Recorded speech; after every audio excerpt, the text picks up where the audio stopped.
yang bilang saya mahal itu sebenarnya nggak langsung kontak ke saya gitu. Gitu Ya, ya? saya nggak tahu orang siapa kan, kita nggak tahu kan. Pernah sih ada rumor gitu ya, pernah saya dengar nggak jadi dipakai gitu, karena Mbak Desi ini kemahalan, pokoknya itu nggak usah pakai lagi dia kemahalan gitu. Ya yang saya nggak tahu siapa yang ini, karena saya kan nggak punya manajemen di luar loh, gitu. yang suami saya sendiri. Nah sekarang yang jual saya itu siapa? Ibaratnya kayak gitu loh Bang Haji.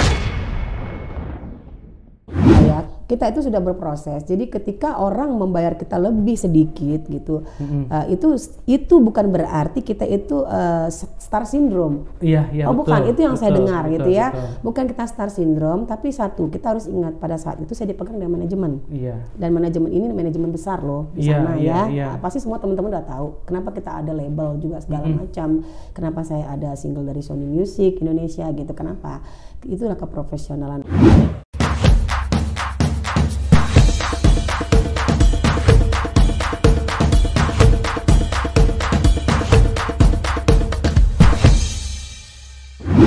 Iya, terus Mbak kemarin hilang tuh 8 tahun loh. Itu kita kangen banget loh Mbak. Harusnya tuh setelah X-Factor kita akan lihat Mbak Desi tuh kayak yang lain-lain gitu kan. Harusnya berkarya. Iya, berkarya gitu nih. Mbak Desi kemana sih gitu. Sampai ada satu lagu itu kayak berharga banget itu. Iya. Single yang itu. Yang itu masih di sini. Masih di sini itu kayak itu kayak berharga sekali gitu. Maksudnya ayo dong lagi dong, mana dong yang lain gitu. Nah itu kemana Mbak selama itu? Kan aku kemarin sempat project juga sebenarnya sama Malaysia. Oh iya betul. Betul. Ada sebenarnya mau mini album. Nah cuman pada saat itu nggak tahu kenapa tambah parah nih kita suara. Akhirnya aku belum kontrak, aku diminta sign kontrak, tapi aku bilang sama produsernya, saya bilang kayaknya saya rehat dulu, istirahat dulu. Kenapa nggak bisa dipaksa nih suara? Iya, sama sekali nggak bisa dipaksa. Justru malah sakit parah, banget kan, sakit gitu loh Bang. Dan satu sisi saya hamil lagi. Jadi ada dua faktor itu sebenarnya. Emang gitu. Dikasih Tuhan hamil biar istirahat sih ya kayaknya ya. Satu saya berpikir gini, kenapa kemarin mungkin saya dianggap pelin-pelan sama temen ya. Mungkin saya pernah bicara waktu itu saya manusia gitu, saya nggak tahu kapan saya bisa berubah, suatu saat kapan jadi saya nggak bisa ngomong pakem saya mau berhenti nih nyanyi gitu. Saya nggak ngomong harus berhenti gitu, cuman pada saat ini saya kayaknya break dulu deh, mundur dulu dari musik. Kenapa? Karena pita suara saya nggak mendukung gitu loh, satu sisi. Jadi saya bicara begitu bukan berarti saya pelin-pelan, saya balik lagi. Kayaknya saya mundur dulu nih, istirahat dulu. Istirahat, karena memang sembuhkan diri dulu. Karena memang saya setelah saya tahu suara saya begini, saya drop sekali loh. Iya. Saya bilang, aduh sudah berarti wajar hilang drop semua. Karena kan ikut ini kan sudah mengorbankan banyak hal kan. Terus sesuatu yang kita andalkan tiba-tiba nggak bisa dipakai, gitu itu hilang kan. Dari kecil loh bayangin. Bayangkan saya nyanyi dari kecil 43 tahun sampai sekarang. Saya yakin pasti Mbak Desi sama suami itu waktu ikut itu kan pasti optimis kan, maksudnya alhamdulillah nih kayaknya ini jalan kita nih lebih besar gitu. Terus tiba-tiba udah kebuka jalan sakit kan pasti drop banget. Makanya sih. saya bilang sama diri saya tuh kemarin tuh gini, wah ini udah kayaknya udah lampu merah nih gitu, sudah warning dari saya bilang Allah ini udah ngasih warning nih. Saya bilang kenapa? Saya bilang kayak gitu karena seperti kok suara saya diambil gitu, suara saya diambil. Apa sih nggak bisa diambil dari kita? Suara saya yang kayak orang ngomong gimana juga suara saya bisa hilang kok. Buktinya ini apa? Saya buktinya suara saya udah nggak ada. Kemarin sempat saya ngomong aja parau. Dia pun masih. Ini kan saya nyanyi kemarin 3 malam. Jadi saya kemarin nyanyi itu malam, terus sehari itu 2 kali saya nampil. Tadi malam, kemarin malam terakhir kan gitu. Ya ini saya sampai konsumsi obat pita suara. Jadi saya kalau udah dur nyanyi itu saya minum obat. Jadinya kan gitu. Berarti emang belum benar-benar pulih sih. Belum. Karena memang masih daging itu masih ada. Tapi nggak bisa banyak. Iya, gitu. Nah saya nggak tahu kenapa kok kemarin tuh pernafasan saya tuh sempat drop. Jadi pendek napas saya Bang Haji. Saya nggak kuat ngangkat nih kayak Aki gimana sih swab gitu nggak bisa ngangkat. Terus selama itu belajar berobat berarti ya? Oh saya coba. Terus sama ini kan waktu itu masih nggak kontraknya sama ini pas? Oh masih. Pas hilang itu. Masih dong. Itu saya masih nampil di Dahsyat pagi kan. Dahsyat pagi pertama saya nyanyi lisan itu masih baik-baik aja. Tapi memang sudah tumbuh ada gas di sini. Iya. Di tenggorokan saya tuh sudah gas. Jadi kalau saya tarik napas tuh ada suara sok. Nah itu mulainya dari GERD gitu. Tapi GERD itu emang karena pikiran sih. Ya karena stres dulu di ekspektor itu kan. Makan bener. telat. Makan telat, sementara jadwal sana sini. Padat, bukan sana sini. Bayangin ya, jam 4 kita udah mandi. Terus jam 2 malam tuh berbalik ke apartemen. Gila. Tiap hari tuh kayak gitu, tiap hari belum syuting, Tiap hari. Terus ngelajarin lagu kapan? Iya. Ngapalin lirik kapan coba? Syuting sana, syuting sini. Luar biasa. Andai kan ya, tapi kalau andai sini. Kalau itu terjadi waktu Mbak Desi masih muda dulu. Nggak tahu. Mungkin saya masih fresh kan. Daya ingat saya masih kebayang lah, aku udah nyanyi lama gitu kan. Dulu ngapalin Long Trip juga ngapalin lagu kan kuat. Karena kita kan dulu frontline, di depannya itu harus tanpa teks gitu. Jadi kita frontline tuh di Hard Rock Jakarta tuh nggak boleh ada teks ini. Kalau kita long trip di tempat daerah lain masih bisa gitu kan, pakai standby. Pro banget lah gitu. Iya, harus pro banget kalau di sana gitu kan. Udah gitu setelah lama banyak pikiran lah, namanya kita udah nikah kan, nikah pertama banyak pikiran, punya anak gitu kan. Lama-lama numpuk lah kan nih. Gimana sih kalau komputer kebanyakan gimana sih, harus di-reset lagi kan? Iya, betul. Nah, gitu kan Bang. Berarti artinya sekarang ini senangnya Mbak Desi sekarang sudah mulai bangkit lagi. Iya, tapi dengan keterbatasan. Iya, paham. Iya, pelan-pelan, Mbak. Tapi saya bersyukur aja tetap. Saya udah bersyukur banget Mbak Desi udah punya YouTube. Saya bersyukur sih walaupun terbatas. Pengen tuh Mbak Desi punya YouTube. Tapi memang suara saya beda banget ya, udah nggak, maksudnya udah nggak kuat kayak dulu lagi dengernya ya. Ya mungkin karena emang medianya sih, Mbak. Kenapa medianya? Ya medianya kan di ruangan, bukan di panggung kan. Kalau di panggung kan ya. Enggak, tapi kan kalau kita nyanyi sebenarnya memang sih mood itu beda ketika kita memang live di dalam ruangan sama di depan orang. Di depan orang itu beda, tapi memang kita kan ya ada tegangnya juga sih gitu ya. Live aku tuh kan take vokalnya langsung live. Loh, aku tuh enggak maksudnya enggak yang bukan. Live kita di take live gitu. Jadi kita nggak yang di record dulu baru nanti di edit, enggak gitu. Jadinya aku memang yang keluar apa yang ada di YouTube itu yang aku nyanyi langsung gitu. Mbak, ke depan nih harapannya bagaimana Mbak tentang karir misalnya di Lombok? Apakah tetap akan di Lombok aja atau akan ke ibu kota lagi nih? Terus terang sih kalau mungkin dari usia saya ya, usia saya mungkin dan nyamannya saya tuh memang saya mungkin udah digarisin sama Allah itu memang kamu udah diem di Lombok aja udah gitu. Karena memang saya tipe orang yang memang dengan sesuatu itu harus nyaman. Senangnya nyaman. Iya, yang penting nyaman gitu ya. Yang penting nyaman aja. Iya, nggak peduli mau berapa. Nggak peduli. Saya tipe orang yang memang nggak ngelihat dari sisi misalnya, Pak Desi kamu nih lagi bentar lagi kamu jadi juara loh, dulu dia ngomong kayak gitu kan panitia misalnya. Ayo dong kamu berjuang gini. Enggak, menurut saya nggak nyaman di sini gitu. Saya mau pulang dan jangan salah, saya buka di sini. 3 besar itu saya memulangkan diri saya. Jadi saya mengundurkan diri. Sebenarnya saya nggak masih lolos. Nggak terpilih ya. Lolos. Ini saya benar-benar ngomong ya. Seandainya ada suami saya, dia akan mungkin cerita gitu. Jadi waktu itu saya udah GERD, saya di Siloam seminggu, 3 besar itu saya bilang saya mundur. Suami saya balik pindah ke Jakarta, dia terbang. Karena panitia sudah ngomong, panitia ini gimana Mbak Desi nggak mau lanjut. Panitia RCTI bilang, Pak Surya nih gimana? Bu Desi nggak mau lanjut nih, katanya dia nggak kuat, dia udah nggak bisa gitu, udah bengkak perutnya gitu. Akhirnya saya bilang, suami saya tuh kalau nggak karena dia saya nggak mau nampil 3 besar terakhir. Terus suami saya bilang, sayang yuk maju lagi, kamu kuat nggak? Kalau nggak kuat saya stop di sini. Dia bilang gitu. Saya nggak mau maksain kamu karena saya memang tidak ada target ke kamu istri saya. Saya nggak pernah berharap lebih dari istri saya. Saya berharap kamu senyaman mungkin, kamu sehat. Itu yang saya harapkan dari saya. Suami saya bilang gitu. Terserah ada di tangan kamu. Kalau kamu mau lanjut saya tetap support, tapi dengan kondisi kamu yang begini. Kalau kamu mau mundur, tetap saya akan support juga dengan kondisi kamu begini. Jadi suami saya benar-benar memilih untuk saya memilih itu sendiri gitu. Senyaman saya, jangan dipaksa gitu. Walaupun kamu sudah ada 3 besar nih, sedikit lagi 1 langkah lagi nih gitu. Karena panitia bilang waktu rapat itu dipanggil meeting, Parsiona ini gimana? Mbak Desi ini pintu juaranya sebentar lagi gitu. Mereka ngomong itu sama suami saya 7 orang pembesar di sana ngobrol di CTI. Tapi sepertinya istri saya udah gak kuat. Maaf Pak, kayaknya kita mundur aja gitu. Sayang loh Pak, ini sudah lagi selangkah loh. Ini udah lagi selangkah loh. Iya sekali. Tapi istri saya sudah gak sanggup Pak. Saya hanya menyampaikan sesuai dengan istri saya yang keluhannya seperti ini. Istri saya nggak kuat lagi, kalau dipaksakan lagi sekali sampai maaf ya, sampai suami saya bilang sekali lagi Kak Sandi kamu maju, dia ngeliat psikis saya nih dengan kondisi fisik saya dia lihat waktu itu, sayang kalau sekali lagi kamu maju setelah selesai sweater nih, setelah selesai udah kelar semua, udah saya di Lombok, sekali lagi kalau kamu seandainya kamu lolos kemarin mungkin kamu gila loh.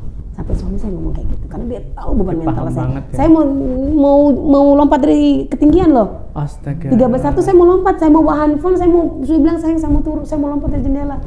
Untung ada kakak pembina tunggal saya nggak kuat, udah nggak, maksudnya udah ya tetep bayangin ya.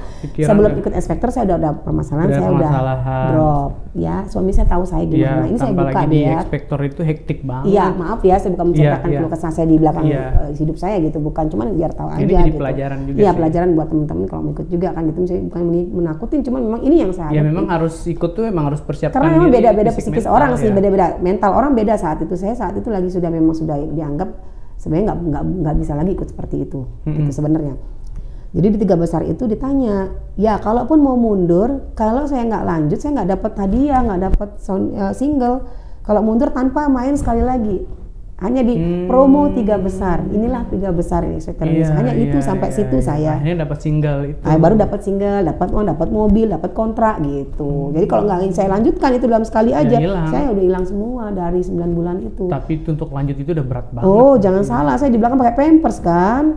Saya naik itu kan saya dibawain kursi roda. Mbak Desi itu kan panggungnya kan duduk kan saya luar biasa. Ingat nggak saya duduk 3 besar pakai baju biru? Iya. Sengaja didesain begitu. Biar duduk. Nggak bisa berdiri saya sebenarnya, dibopong saya naik gitu. Jadi naik kursi roda, suami saya boleh di stage belakang itu sama suster 2. Ini saya cerita. Di belakang stage itu saya nyanyi itu dalam kondisi saya dari Siloam diangkat. Saya dari Siloam tuh dibawa ke RCTI, saya bukan di karantina loh. Seminggu udah di Siloam ya, saya nggak ke karantina. Dokter bilang Bu Desi jangan dibawa karantina dulu karena depresi. Dokter udah bilang gitu di Siloam. Dia kenapa ini Pak, istri saya dia depresi Pak. Oh gitu, jadi nggak usah bawa dulu ke tolong jauhkan dulu dari karantina. Jauhkan dari keramaian. Jauhkan dari segala aktivitas yang membuat dia tertekan gitu. Akhirnya bener gitu, karena memang saya orangnya pemikir kan dari kemarin-kemarin itu. Saya tinggal di Siloam, nyanyi dari Siloam, ngapalin lirik hafal-hafal waktu itu. Akhirnya udah galau, udah nggak konsen mau ngapalin apa. Latihannya dari rumah sakit berarti. Iya, dari rumah sakit. Dari rumah sakit saya tuh lomba. Kamu pasti bisa, ayo Mbak Desi gitu. Kabarnya di belakang stage itu saya ada kursi roda dorong, bawa infus, saya pegang infus saya pakai kursi roda. Terus suami saya di sini, suster 2, ambulan 1 di belakang. RCTI standby. Takutnya saya kenapa-napa kan, karena kan bahaya GERD itu kan. Iya. Saya diinfus kan. Nah, Mbak Desi sesi 1 naik ya kan 2 lagu. Naik sesi 1 iya. Mules nih, perutnya nggak kuat kan, mules banget, nggak kuat gitu. Pasti ada deg-degannya. Mbak Desi 5 menit lagi loh, jangan ke toilet lagi gitu. Mbak nggak kuat Mbak, udah pucat, bibir udah pucat semua. Tapi dia pucat banget loh tuh Kak, bilang tuh, ini ke toilet cepetan nih 2 menit gitu. Kemudian ya Allah, itu saya keluarin. Mana udah pakai kostum? Udah kostum mekar, udah panjang. Mekar panjang. Beneran Bang Haji, duduk di toilet tuh ya Allah cepetan dong.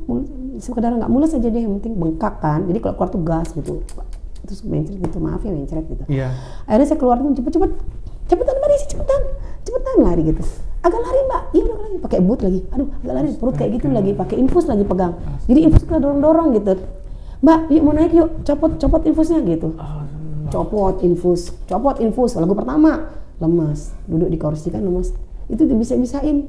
Ini udah panas, udah kayak disilet, udah gas semua nih. Bengkak perut kan, kayak udah hamil berapa bulan gitu. Turun, Mas Agun, Desi kamu serius sama Mas? Kamu sakit Mbak? Mbak, ayo dong Mas, semangat Mbak, biar kamu juaranya tuh Mas Afgan. Ya Mas, insya Allah doain gitu. Lemas banget ya Allah tuh Mas Afgan. Kamu beneran mencet? Iya beneran. Ayo Mbak Desi, aduh jagoanku gimana sih? Walaupun dia pegang-pegang yang lain dengan buahnya kan, tapi dia ngomong gitu bakal nyemangatin. Jagoanku jangan gini ya. Ya Mas, doain Mas. Sesi kedua turun lemas kan, infus pasang lagi sama suster, lagi infus, lagi yang belum lagi kedua nih, Mbak Desi ganti kostum. Oh di belakang kayak gitu nih, saya buka aja nih, saya ceritain bukan saya mau gimana, mereka nggak ada kenapa-napa sih, cuman begitu ketatnya, begitu keadaannya di crowdednya di belakang panggung itu orang nggak tahu, saya nampil udah. Mbak Desi ganti kostum, aduh mules pegang perut gitu, pelan ya Kak ya, mules banget gitu, iya sambil di kursi roda, didorong gitu, ganti baju Mbak, yuk turun Mbak ke ini dulu ke ruang ganti ini aksesorisnya gitu, tambahin touch-up lagi gitu, udah hijabnya ganti gitu, saya diem aja nih, Mbak wawancara dulu ya, wawancara lagi, pindah ke kursi lagi Mbak Esma, jangan di kursi roda katanya gitu, pindah dibopong, pulang lagi. Mbak sesi kedua naik Mbak, on air 3 menit lagi gitu. On air ya, siap, iya. Cabut lagi infus. Seberat itu, nggak ada yang tahu Bang Haji. Makanya saya bilang kalau seandainya saya pun dihargai dengan orang-orang di sini untuk pribadi itu tolonglah teman-teman itu ngerti. Dan saya pada saat itu masih di manajemen, mungkin bayaran saya dulu, maaf saya bukan mau buka, dulu saya memang event itu saya 7 lagu tuh 40 juta. Ini saya buka ya, 7 lagu tuh di wedding 40 juta. Itu masih di manajemen SMN loh ya. Iya. Saya diatur dengan mereka. Manajemen besar loh. Saya diatur dengan mereka. Bukan saya mengatur diri saya untuk saya bisa kesini ke situ. Saya nyumbang nyanyi aja. Dia tahu itu kontrak saya 1 M loh kok saya. Denda saya. Penaltinya. Penalti 1 M. Kalau Mbak Desi kalau saya nyumbang tanpa sepengetahuan ini, mereka. Kan saya sering jamming diminta, saya nggak mau, takut. Namanya saya belum pernah ikut kontrak. Dilema kan. Juga jadinya ya. Dilema dong. Sekarang kalau orang yang pernah ikut kontrak tiba-tiba disuruh jamming, takut dong. Iya betul. Terus kenapa? Nah di situ saya kadang melihat belum ada pengertian dari siapapun. Itu maksudnya tolong yuk saat ini saya ikut manajemen, nanti ketika saya sendiri Mbak Desi bantu nyanyi dong, jamming nyanyi. Gitu. Nyanyi buktinya. Kenapa? Karena sudah nggak ada lagi larangan dan surat-surat kontrak gitu. Aman. Nah, jadi kan di sini jawabannya gitu loh. Jadi maksudnya dulu kenapa saya begitu? Iya, jadi posisinya waktu itu Mbak kalau gitu. Jadi posisinya itu Mbak Desi punya kontrak, sementara Mbak Desi kan lagi sakit nih. Jadi nggak bisa nih terima job dari luar. Nggak bisa. Kalau nggak ada job dari luar dan di sana nggak ada, ya udah diam aja. Iya, diam. Seandainya gini. Jadi nggak mesti harus manajer kita yang ngasih job di SMN. Jadi maksudnya kita yang ngasih job pun harus ngasih tahu mereka. Tanpa sepengetahuan mereka ketahuan di luar, bayar penalti kita. Berat Mas, makanya saya nggak berani, bukan saya sombong atau tarsino, tapi itu peraturannya ketat, itu permasalahannya. Jadi nah ini saya juga meluruskannya biar teman-teman itu juga siapapun lah ya, bukannya teman-teman, mungkin siapapun di luar sana, semua orang yang jadi ini edukasi juga iya buat semuanya gitu. Kalau ketika ada talent yang sudah mulai masuk ke manajemen besar, itu biasanya ke industri lah. Iya, ke industri tuh ya prosesnya itu seperti itu, tahap-tahapnya seperti itu, ketatnya seperti itu. Jadi ya untuk dimaklumin aja sih menurut saya. Jadi ketika saya single gini kan, Mbak Desi nyanyi yuk di acara anak saya wedding, nggak gitu. nyumbang nyanyi cuy. Yuk ajar aja gitu, nggak ada masalah gitu. Luar biasa nih, gitu loh. Pelajaran penting banget nih buat teman-teman yang mungkin punya cita-cita ya untuk ikut ajang talent-talent seperti itu. Tapi kalau masih muda pasti kuat. Iya, kalau masih muda ya. Belum ada pikiran. Itu makanya tadi mungkin pesan yang tersirat ya dari obrolan kita itu tersirat dan tersurat. Kritis banget bahasanya. Surat. Tersirat dan surat. Surat apa tuh? Kalau mau ikut ajang-ajang seperti itu ya harus persiapkan. Iya, persiapin betul-betul ya. Bukan cuma fisik tapi mental. Bukan mental, juga. Terutama mental kalau terutama mental ya. Kalau teknis itu gampang. Betul. Teknis gampang, mental yang nggak gampang. Mentalnya yang harus kuat. Bayangin Mbak Ngaji ya, saya cerita dikit. Saya nyanyi dari kecil 5 tahun sampai sudah nyanyi ke sana, long trip misalkan nyanyi di sini, nyanyi di situ. Bisa begini loh jadinya gitu. Maksudnya drop banget, apalagi gitu yang sama saya basicnya belum, pengalamannya masih bisa dibilang mungkin ya, bukan saya bilang saya hebat, pengalaman saya banyak, bukan. Ibaratnya yang belum kena terpaan aja gimana gitu loh. Kita aja yang udah kena terpaan nyanyi sana sini nyanyi masih bisa kayak gini gitu loh, gimana ya gitu. Luar biasa. Nggak terasa berapa lama sih kita ngomong? Lama ya. Aku cerewet banget tuh kalau dipancing. Wah, sebenarnya masih banyak banget yang pengen dikulik. Tapi kayak kamera udah mulai merah nih. Merah? Kenapa nggak dicas baju? udah full. Aduh, luar biasa. Mbak Desi, 2 menit deh. Maksudnya kasih pesan deh ke teman-teman yang pengen mengikuti jejaknya Mbak Desi. Kalau tadi kan kayak announce ke orang-orang bahwa ternyata Mbak Desi selama ini bukannya star syndrome dan lain kan sudah nih. Jadi ke teman-teman yang mungkin punya niat untuk mengikuti jejaknya Mbak Desi itu sebenarnya harusnya bagaimana tuh Mbak? Setelah Mbak Desi menjalani semua ini. Ya kalau teman-teman yang mau ngikut ya, entah itu usianya masih muda atau yang sudah agak seperti saya gitu, kayaknya saya bilang tuh kalau ini terutama ibu-ibu yang masih punya anak kecil nih ya, kalau ada yang mau ikut itu harus siap dulu deh, siap mental, terutama yang mungkin yang belum punya kenangan-kenangan yang mungkin membuat kita drop itu mungkin masih bisa ya gitu. Tapi kalau masalah kita ada yang kita pikirkan, kita belum move on dari maksudnya bukan move on dari artinya bukan gini ya, maksudnya saya belum bisa handle. Iya dengan emosi saya, berdamai dengan situ kayaknya jangan dulu deh gitu. Karena menurut saya di situ terpaannya lebih besar gitu loh. Jadi maksud saya tuh lebih baik kita benahi diri dulu, selesaikan dengan diri kita dulu, damai dengan diri kita dulu, baru kita ikut dengan ada audisi yang ada tekanannya, pressure-nya tinggi banget.